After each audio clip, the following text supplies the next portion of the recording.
Hello, my name is Richard Wingert. I'm a licensed real estate agent in New York City, and today we're going to be speaking with Stephen Ebert, attorney, a partner with the law firm of Casson & Casson, LLP, and a well-respected real estate practitioner in New York. He's also a co-host of the weekly radio talk show, Eye on Real Estate.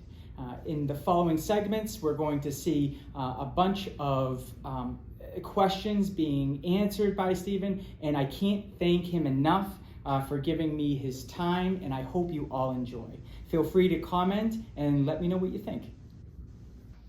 Hey Stephen, I want to talk about closing costs.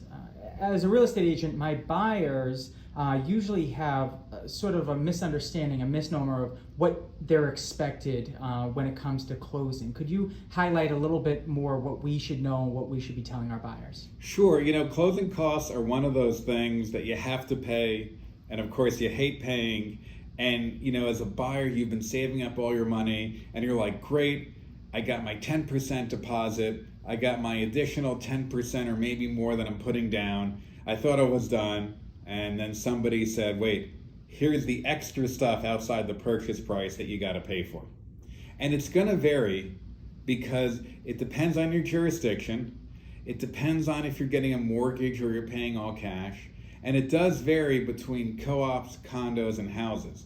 So what are some of the things to be on the lookout for? In the co-op condo world, you want to find out if there are building fees, and every building is different. Then you also want to find out if you're triggering any big ticket taxes. What do I mean by that? Well, in New York State, and also in New Jersey and in other states, but we're here in New York, so I'm going to focus in on New York. If you buy a property that with a consideration of $1 million or more, you trigger what's called the mansion tax.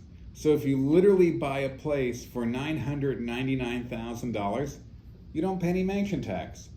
But if you pay $1,000 more, you go from $999 to $1 million even, you pay a 1% mansion tax, and that just added a $10,000 closing cost.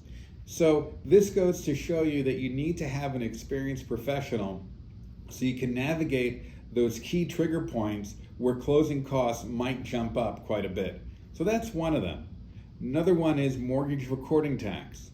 Now in the co-op world, they're exempt. But in everything else but co-ops, if you get a mortgage, you also pay a one-time tax based on the amount that you borrow. But again, that rate's going to vary. New York City has one rate, Long Island has a different rate, Westchester County has another rate.